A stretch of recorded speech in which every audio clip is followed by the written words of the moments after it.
லாபம் தரக்கூடிய 10 ஹைலைட்டான தொழில்களை பற்றி நம்ம பார்க்க போகிறோம். 2-3 மந்திரம் சொல்ல போகிறோம், அதை கெட்டியமாக பிடிச்சிக்கணும். இன்னொன்று சொல்லட்டுங்களா, போனஸ் தொழில். லைசன்ஸ் எடுக்கிறதுல சந்தேகங்கள் இருந்தாலோ இல்லை ட்ரைனிங் எடுத்துக்கணும் தனிப்பட்ட முறையில் இருந்தாலோ. வணக்கம், நான் கவிதா பலராமன். நான் ஒரு இடிபி ட்ரெய்னர். ஸோ ஆண்டர்ப்ரனர்ஷிப் தொழில் முனைவில் கடந்த 15 வருடங்களாக பணியாற்றிட்டுருக்கேன். பெண்களுக்கு லாபம் தரக்கூடிய 10 ஹைலைட்டான தொழில்களை பற்றி நம்ம பார்க்க போகிறோம். என்னது 10 லாபம் தரக்கூடிய தொழில்கள்? ஏன் 10 தான் சொல்லுவீங்களா, மேலே சொல்ல மாட்டீங்களான்னு கேட்காதீங்க. பார்க்கலாம், டைம் இருந்தால் மேலே கூட சொல்லலாம். பட் முதல்ல நம்ம ஒரு 10 தொழிலை பார்ப்போம். இந்த 10 தொழிலை சொல்கிறதுக்கு முன்னாடி 2-3 மந்திரம் சொல்ல போகிறோம், அதை கெட்டியமாக பிடிச்சிக்கணும். சில தொழில் சில இடங்களில் சக்ஸஸ்ஃபுல்லாக நடக்கும். இடம் ஒரு லாபகரமான தொழிலை தீர்மானிக்குது. இதை நீங்கள் பிடிச்சிக்கோங்க. ஒரு இடம் லாபகரமான தொழிலை தீர்மானிக்குது. 2வது, நபர், தொழிலை நடத்தும் நபர் லாபகரமான தொழிலை தீர்மானிக்கிறாங்க. 3வது, நல்ல வாடிக்கையாளர்கள் லாபகரமான தொழிலை தீர்மானிக்கிறாங்க. அடுத்தது, தொழில்னு வரும்போது நகர்ப்புறங்களில் செய்யக்கூடிய தொழில், கிராமப்புறங்களில் செய்யக்கூடிய தொழில். தயவு செய்து இதில் நீங்கள் ஒரு டிஃப்ரென்ஷியேஷன் வச்சுக்கணும். நகர்ப்புறங்களில் சில தொழில்கள் செமைய சூப்பர் டூப்பர் ஹிட் ஆகும். கிராமப்புறங்களில் சில தொழில்கள் பிரமாதமாக ஜெயிக்கும். இங்கே பாருங்கள், இந்த உலகம் இருக்கிற வரைக்கும் மனுஷன் சாப்பிட்டுக்கினே இருக்க போகிறான் இல்லையா?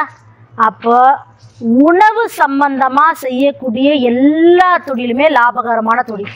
ஸோ டாப் மோஸ்ட் அல்லது நம்பர் 1 இடத்த பிடிக்கிறது யாருன்னு பார்த்தீங்கன்னா உணவு. உணவு சம்பந்தமாக செய்யக்கூடிய எல்லா தொழிலுமே ஜெயிச்சிருங்க. அதில் நாம் பிரிச்சுக்கலாம். மசாலா உணவுகளா, தின்பண்டங்களா, அல்லது மில்லட் உணவுகளா, இல்லை இந்த மாதிரிலாம் இல்லை காய்கறி பதப்படுத்துதலா, வத்தல் வடகம் இந்த மாதிரிலாம் போடுறதா, இப்படி எல்லாமே எதுக்குள்ளே வருது? உணவில் தாங்க வருது.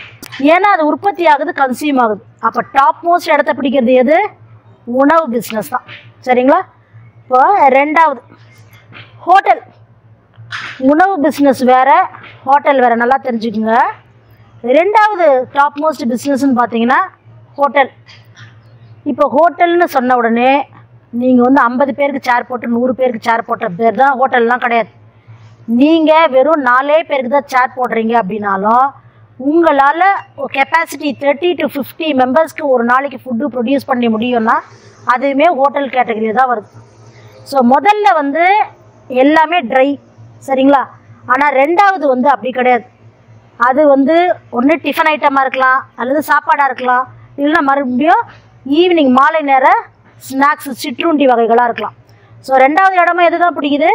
உணவுனுடைய சப் கேட்டகரி. இதை நம்ம என்னென்னு சொல்கிறோன்னா ஸ்மால் டிஃபன் சென்டரு அல்லது ஹோட்டல்னு சொல்லலாம்.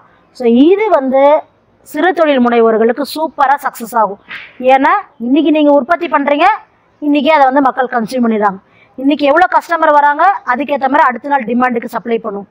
இல்லை இன்றைக்கி செவ்வாய்க்கிழமை, இன்றைக்கி வெள்ளிக்கிழமை கஸ்டமர் நிறைய பேர் வருவாங்கன்னா அதுக்கேற்ற மாதிரி ப்ரொடியூஸ் பண்ணும். இன்றைக்கி சண்டேப்பா வரவே மாட்டாங்கன்னா கடையை முன்னாடியே ஹாலிடேன்னு க்ளோஸ் பண்ணிடலாம். ஸோ இப்படியாக பல ஃப்ளெக்சிபிலிட்டி இருக்கிற அடுத்த பிஸ்னஸ் பார்த்திங்கன்னா ஹோட்டல். முதல்ல இருக்கிற பிஸ்னஸும் 2வது இருக்கிற பிஸ்னஸும் அர்பனுக்கும் நல்லா வரும், ரூரலுக்கும் நல்லா வரும். ஆனால் நகரங்கள்லன்னு வரும்பொழுது அவங்களுக்கு ஏற்ற மாதிரியான உணவுகள் கொஞ்சம் மாற்றி பண்ணிக்கணும். ஆனால் கிராமங்களில் ஸ்டாண்டர்டான வெரைட்டிஸ் பொங்கல், இட்லி, சப்பாத்தி, பூரி அப்படின்னு வச்சுக்கலாம். ஆனால் நகர்ப்புறங்கள் வரும்பொழுது இன்னும் கொஞ்சம் சாண்ட்விச்சஸ்ஸு, பானிபூரி, பணியாரம் இந்த மாதிரியான ஸ்நாக்ஸாக பண்ணும்போது நகர்ப்புறங்களில் ரொம்ப நல்லா வரும். ஸோ ஒரு 2 மணி நேரம் 3 மணி நேரம் நின்னாலே போதும், உங்களுக்கு ஒரு பெரிய ப்ராஃபிட் வரும், ஒரு நல்ல ரெக்கக்னிஷன் வரும்னு கூட பிஸ்னஸ் மட்டும் தான் நாம் இப்போ பேசிகிட்டு இருக்கோம். 3வது பிஸ்னஸ் பார்த்திங்கன்னா எப்படி உணவு முக்கியமான இடத்த பிடிக்குதோ அதே மாதிரியான ஒரு மிகப்பெரிய இடத்த பிடிக்கிறது ஆடை. நிறைய பேர் ஆடைன்னு சொன்ன உடனே என்ன பண்ணுறாங்க? ₹1,00,000, ₹2,00,000, ₹3,00,000 சரக்கை இறக்கிடுறாங்க. இந்த தவறை செய்யவே கூடாது. ஆடை டெக்ஸ்டைல் பிஸ்னஸை பொறுத்த வரைக்கும் ஸ்மால் இன்வெஸ்ட்மெண்ட்டில் பிஸ்னஸை தொடங்கினீங்கன்னா உங்களுக்கு லாபம் இருக்கும். ரொம்ப ரொம்ப முக்கியமான பாயிண்ட் சொல்லட்டுமா? இந்த ஆடை பிஸ்னஸில் 3வதுல தயவு செய்து கடன் வந்து 2-3 தவணைக்கு மேலே கொடுக்காதீங்க. நீங்கள் எப்போல்லாம் 2-3 தவணைக்கு மேலே நீங்கள் கொடுக்குறீங்களோ அப்போ தான் உங்களோட பிஸ்னஸ்ஸு கஷ்டமாகுது. ஸோ இந்த டிப்ஸை மட்டும் நீங்கள் ஃபாலோ பண்ண போதும். தவணை முறை வந்து மாற்றி அமைக்கணும். இந்த டெக்ஸ்டைலில் இன்னொரு டிப்ஸு சொல்கிறேன். அப்போ தான் அது ரொம்ப லாபகரமாக இருக்கும். உங்கள் கஸ்டமர் டைப் யாருன்றது ரொம்ப தெளிவாக இருக்கும். இன்ட்ரொடக்ஷன்லேயே சொல்லிட்டேன் யார் உங்கள் கஸ்டமர், ஏயா பியா சியான்னு சொன்னேன். அதே மாதிரி இந்த கஸ்டமர் ஏன் நான் வந்து ஃபோக்கஸ் பண்ண சொல்கிறேன்னா, உங்கள் கஸ்டமர்ஸ் வந்து வெறும் 40 இயர்ஸ்க்கு பிலோவாக இருக்காங்க, 40 இயர்ஸ்க்கு அபோவாக இருக்காங்க, இல்லை மீடியமில் இருக்காங்களான்னு தெளிவாக இருந்தால் மட்டும்தான் அதுக்கேற்ற மாதிரி நீங்கள் சோர்ஸ் பண்ணுவீங்க. வெறும் புடவை மட்டும் பண்ணுறதும் டெக்ஸ்டைல்ஸ் தான். அதுக்கு மேலே டாப்ஸு, சுடிதார், நைட்டி எல்லாம் சேர்த்து பண்ணுறதும் டெக்ஸ்டைல் தான். இதில் எந்த கேட்டகரியில் நீங்கள் பண்ண போகிறீங்க? அப்போ அர்பன் வரும்போது எல்லாம் மிக்ஸ்டாகி வரும்போது நல்லா ஜெயிக்கும். ஆனால் ரூரல்னு வரும்பொழுது சில ஐட்டம் ஒண்டி தான் ஜெயிக்கும். அது என்னன்றதை நீங்கள் பார்த்து சூஸ் பண்ணி பண்ணிக்கணும். ஸோ 3வது வந்து டெக்ஸ்டைல். 4வது லாபம் தரக்கூடிய தொழில் பெண்களுக்கு அப்படின்னா டெய்லரிங். யாருக்கு சொன்னாங்களோ புரிந்துச்சோ இல்லையோ, டெய்லரிங் பிஸ்னஸ்க்கு வந்து கைத்தொழில் ஒன்றை கற்றுக்கொள் கவலை உனக்கிலே ஒத்துக்கள். உண்மையே சொல்கிறாங்க. ஒரு டிசைனர் ப்ளவுஸு 2 தைச்சாங்கன்னா 1000 ரூபாய். அதில் கட்டுற குக்கி, அதில் போடக்கூடிய what is that called thread கிரிட்லாம் 10 ரூபாய் 20 ரூபாயில் முடிஞ்சிடும். பவர் மிஷினே இருந்தால் கூட 10 ரூபாய் தான் ஆகும் செலவு. அப்படின்னு வரும்போது டைம் காஸ்ட் மட்டும்தான். 2 அருமையான டிசைனர் ப்ளவுஸ் தைக்கிறாங்கன்னா நகர்ப்புறங்களில் 1000 ரூபாய் கூட, அதுவே கிராமப்புறங்களாக இருந்தால் கூட இன்றைக்கு வந்து 300 ரூபாய் இருக்கும். ஸோ டெக்ஸ்டைலுக்கு அடுத்ததாக 4வது நம்ம எதை சொல்கிறோம்? டெய்லரிங். டெய்லரிங்கில் வந்து யாருக்கு இந்த பிஸ்னஸ் ரொம்ப பொருந்தோன்னா, என்னால் 4-5 பேர் கூட்ட நாட்டெலாம் போட முடியாது, நான் ஒரு ஆளை தான் செய்ய போகிறேன் அப்படின்னு நினச்சிங்கன்னா இந்த பிஸ்னஸ் தான் பொருந்தும். முதல்லேருந்து சொல்லக்கூடிய எல்லா பிஸ்னஸும் ஒத்தையாளாக தாராளமாக செய்யலாம். ஸோ டெய்லரிங்கை வந்து எப்பயுமே கை கொடுக்கக்கூடிய ஒரு தொழில். இந்த 5வது பிஸ்னஸ் வந்து பார்த்திங்கன்னா, நிறைய பேர் இன்றைக்கி பாடம் சொல்லித்தரதுக்கு ஆர்வம் காட்டுறாங்க. அப்படின்னா என்ன பாடம் சொல்லித்தரது? ஆன்லைனா உடனே வச்சுக்கோங்க, அது நகர்ப்புறத்துக்கு கொண்டு தான் செட் ஆகும்.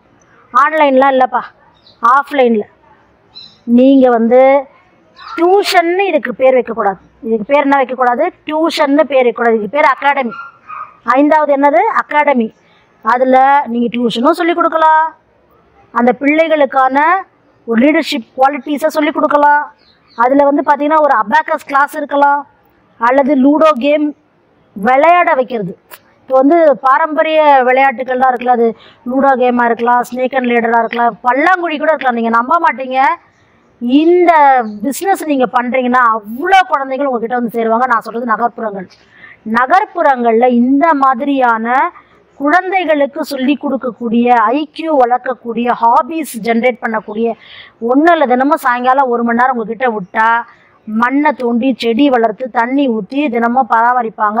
அவங்களோட செடி வளர்ந்து ஒரு மாதம் 2 மாதம் கழிச்சு அதோடைய பலாப்பழங்க கீரையை அவங்களே ஹார்வெஸ்ட் பண்ணி கொண்டு போவாங்க. இதுக்கு நீங்கள் ட்ரைனிங் பண்ணுறதுக்கு ரெடின்னு நீங்கள் போர்டை போட்டிங்கன்னா உங்கள்கிட்ட அவ்வளோ குழந்தைகள் வந்து சேர்ந்துடும். ஏன்னா பேரண்ட்ஸ் வந்து சொல்லித்தர முடியல, அவங்களுக்கு டைம் இல்லை, ஆனால் சொல்லித்தரவங்க இருந்தாங்கன்னா கொண்டு போய் சேர்க்குறாங்க. ஸோ அதுக்கு பேர் என்னென்னா அகாடமி. 5வது என்ன ட்ரைனிங்கு? தனிப்பட்ட முறையில் எனக்கு ஸ்கில் இருக்குது, நான் இதெல்லாம் பண்ணணும், எனக்கு நல்லா வரைய தெரியும், குழந்தைங்களுக்கு வரைய சொல்லிக் கொடுங்க. கார்டனிங் நல்லா பண்ண தெரியும், எப்படி வந்து பிளான்டேஷன்ஸ் பண்ணணும், எப்படி வந்து க்ரோ பண்ணணும், க்ரோ பேக்ஸ் எப்படி பண்ணணும், எப்படி எல்லாத்தையுமே நீங்கள் வந்து சொல்லிக் கொடுங்க. இல்லை நான் வந்து ஹிந்தி கிளாஸ் படிச்சிருக்கேன், ஹிந்தி எனக்கு தெரியும், ஓகே ஜஸ்ட் ஓரல் சொல்லித்தாங்க, ஸ்போக்கன் சொல்லித்தாங்க. அதாவது I'm just giving an example. நீங்கள் என்ன வேணால் இந்த 5வது பிஸ்னஸ் என்ன அகாடமி அப்படின்றது கீழே எல்லா விதமான பயிற்சிகள் நீங்கள் சொல்லிக் கொடுத்து சக்ஸஸ்ஃபுல்லாக தொழில் முனைவராக வர முடியும். 6வது சிறப்பான தொழில். இப்போ நம்ம சொல்லிட்டு இருக்கிறது எல்லாமே லாபம் வரக்கூடிய தொழில், அதே நேரத்தில் பெண்களுக்கான தொழில், அவங்க வந்து ஒரு ஆளை தான் செய்ய முடியும்னு இருக்கக்கூடிய தொழில் தான் நம்ம பேசிகிட்டு இருக்கோம். நகர்ப்புறமாக இருந்தாலும் கிராமப்புறமாக இருந்தாலும் இந்த 6வது தொழில் இன்றைக்கி வரவேற்கத்தக்க தொழில்.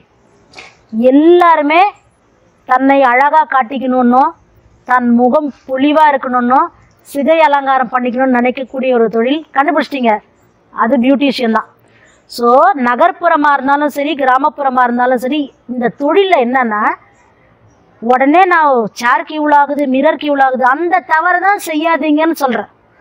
நீங்கள் சர்வீஸ் நல்லா பண்ணுவீங்க, நீங்கள் வந்து ஹெட் பாத் நல்லா பண்ணி கொடுப்பீங்க, மசாஜஸ் நல்லா பண்ணுவீங்க, பெடிக்யூர்லாம் நல்லா பண்ணுவீங்கன்னு அவங்களுக்கு தெரிஞ்சிருச்சுன்னா வீடு தேடி வந்து புக் பண்ணிப்பாங்க.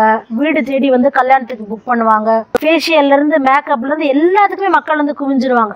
ஒன்றே ஒன்று என்ன, மக்களுக்கு ஏற்றார் போல், ஊருக்கு ஏற்றார் போல், இடத்துக்கு ஏற்றார் போல் ஃபீஸை மட்டும் நீங்கள் கரெக்டாக ஃபிக்ஸ் பண்ணிக்கணும். இந்த அக்கா அவனோட நல்லா பண்ணும், அந்த கடையோட சூப்பராக பண்ணும் அப்படிங்கிற ஒரு எண்ணத்தை நீங்கள் இம்ப்ரெஷனை க்ரியேட் பண்ணிட்டீங்கன்னா கடைசி வரைக்கும் அவங்க தான் உங்கள் கஸ்டமர். ஸோ 6வது வந்து கை கொடுக்கக்கூடிய லாபகரமான தொழில் வந்து பியூட்டிஷியன் தாங்க. பியூட்டிஷியனுக்குள்ளே போயிட்டாலே அது ஒரு பெரிய கடல். இன்றைக்கி வந்து சாரீ ட்ராப் பண்ணுறதுலேருந்து பூக்கட்டி கொடுக்குறதுலேருந்து பியூட்டிஷியனே தான் சோப்பு விற்கிறாங்க, பியூட்டிஷியன் தான் ஷாம்பு விற்கிறாங்க. ஸோ பாருங்கள், அடிஷ்னலாக எத்தனை விஷயங்கள் வந்து ஒரு அம்மாவால் செய்ய முடியுது. நகர்ப்புறத்துலேயும் இது சாத்தியம், கிராமப்புறத்துலேயும் இது சாத்தியம். லாபம் தரக்கூடிய 7வது தொழிலுக்கு நாம் போயிட்டோம். என்ன தெரியுங்களா, எனக்கு சொல்லிலாம் தர முடியாது, எனக்கு எதுவும் வராது, இனிமே போய் கற்றுக்கவே முடியாது, அப்போ நான் என்ன தான் பண்ணுறது அப்படின்னு நிறைய பேர் பேசுகிறது எனக்கு கேட்குது. இவங்களுக்கு சொல்லக்கூடிய தொழில் என்ன தெரியுங்களா, உங்களுக்கு கொஞ்சமாக கம்ப்யூட்டர் நாலேஜ் இருந்தால் போதும், இல்லை எனி டைம் ஃபோனை நோண்டி ஃபோனில் எக்ஸ்பர்ட்டாக இருந்தீங்கன்னா நீங்கள் எந்த பொருளையும் நீங்கள் உற்பத்தியே பண்ணாதீங்க. உற்பத்தி பண்ணுறவங்கள 10 பேர் 20 பேர் பிடிச்சிக்குங்க. அவங்க என்ன பொருள் வேணால் உற்பத்தி பண்ணட்டும், மசாலா பண்ணட்டும், அகர்பத்தி பண்ணட்டும், சோப்பு பண்ணட்டும், ஆயில் பண்ணட்டும், பெனாயில் பண்ணட்டும், என்ன வேணால் பண்ணட்டும். ஆனால் கடையை விட அவங்க ப்ரைஸ் வந்து 10 ரூபா கம்மி, கடையை விட ப்ராடக்ட் ஓஹோன்னு இருக்குது, சூப்பராக இருக்குது அப்படின்றது மட்டும் நீங்கள் கேரண்டினா நீங்கள் தொடங்கக்கூடிய 7வது தொழில் என்ன தெரியுங்களா, இ-காமர்ஸ் தான். ஸோ இ-காமர்ஸ்னு என்ன, எப்படி வந்து ஒரு பொருளை அப்லோட் பண்ணுறது, விலை நிர்ணயம் பண்ணுறது, இந்த மாதிரியான பேசிக்கான விஷயங்கள் மட்டும் தெரிஞ்சுக்கிட்டா நம்ம எங்கேயுமே போவேணாம், வீட்டிலே இருந்துங்கன்னா கம்ப்யூட்டரோ இல்லை ஃபோன்லேயோ விஷயங்களை போட வேண்டியது. பொருளுங்க வீட்டில் இருக்கும், கொரியர்காரன் வீட்டுக்கே வந்துடுவான், அவனுக்கு வந்து பார்சலில் பண்ணி கொடுக்குறது, காசை வந்து ஜிபேயில் வாங்கிக்கிறது, இல்லை அக்கௌண்ட் ஹோல்டர் வந்து அக்கௌண்ட்டில் வாங்கிக்கிறது. ரொம்ப ரொம்ப ஈஸின்னு சொல்ல மாட்டேன், அதுக்கு பேசிக்காக கொஞ்சம் படிச்சுக்கணும். படிச்சுட்டா ரொம்ப கம்ஃபர்ட்டாக, ஏன்னா இன்றைக்கி கிராமங்கள் இல்லை, நகரங்கள் இல்லை, எவ்வளோ கிராமங்களாக இருந்தாலும் எல்லா இடத்துலையும் எல்லாரும் யார் நுழையிறது, பார்சல் சர்வீஸ்காரன் நுழைஞ்சிட்டான், எல்லா இடத்துலையும் கொரியர் சர்வீஸ்காரன் இருக்கான். நீங்கள் என்ன ஆர்டர் போட்டாலும் அவன் வீட்டில் கொண்டாந்து கொடுத்துட்றான். ஸோ 7வது நான் சொல்லக்கூடிய தொழில் என்னென்னா, தனிநபராக பெண்கள் ஜெயிக்கணும், லாபமும் வரணும், ஏன்னா அவங்களுக்கு நேரம் நிறைய இருக்குது. ஸோ அதை எப்படி பயன்படுத்தணும்னு வரும்போது 7வது முக்கியமான தொழில் என்ன, இ-காமர்ஸ்குள்ளே தயவு செய்து நுழைஞ்சிருங்க. எதுவும் வராது, என்னால் ப்ரொடக்ஷன் பண்ண முடியாது அப்படின்னு நினைக்கிறவங்க இ-காமர்ஸ் தான் த பெஸ்ட்டு சாய்ஸ். 8வது ரொம்ப ரொம்ப சுவாரஸ்யமான தொழில், கம்ப்யூட்டர் தெரியணும், ஆன்லைனில் ஏதாச்சும் பண்ணணும் அப்படின்றவங்களுக்கு இ-காமர்ஸ் ஒத்து வரும்.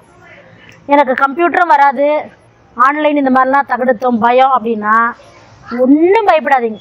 நீங்கள் வந்து ஒரு ரீசெல் பண்ணுங்க.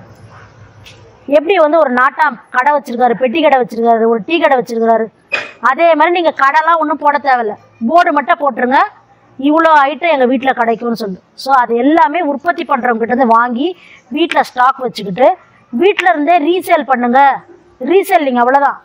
நீங்கள் ஒருத்தங்கிட்டருந்து வாங்குறீங்க, வாங்கி அந்த பொருளை ஆன்லைனில் பண்ண முடியல, இன்ஸ்டாவில் பண்ண முடியல, அல்லது வாட்ஸ்அப்லலாம் போட்டு விளம்பரம்லாம் பண்ண முடியலன்னா கூட பரவாயில்ல, வீட்டில் ஒரு போர்டு வச்சுட்டு அந்த போர்டில் இந்தந்த ப்ராடக்ட்ஸ் எல்லாம் எனக்கு கிடைக்கும், கலப்படம் இல்லாதது, கெமிக்கல்ஸ் கலக்காதது உணவுன்னு வரும்பொழுது, அதே மாதிரி பெண்கள் செய்யக்கூடிய பொருட்கள் எல்லாம் நான் வச்சுருக்கேன் அப்படின்னு நீங்கள் ஒரு ரீசெல்லர் போர்டை போட்டுட்டு ரீசேல் பண்ணுங்கள். அவ்வளோதான், ரொம்ப சிம்பிள். ஸோ லாபகரமான தொழில் 8வது தொழில் இருந்தால் ரீசெல்லிங் தான். 9வது ரொம்ப ரொம்ப ரொம்ப லாபகரமான ஒரு தொழில்னு பார்த்தீங்கன்னா, மதத்துக்கெல்லாம் அப்பாற்பட்டு ஜெயிக்கிற ஒரு தொழில்னு பார்த்தீங்கன்னா, இறை வழிபாட்டுக்கு வேண்டிய பொருட்களை உற்பத்தி செய்கிறது.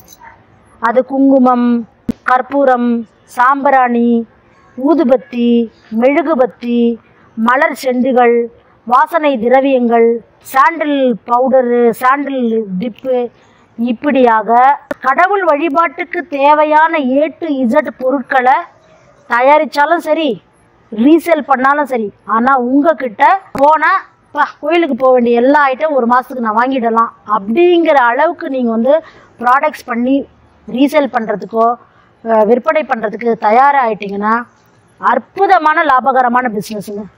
இதுக்கு நீங்கள் வந்து கடை போட்டு தான் விற்கணும்னு அவசியம் இல்லை.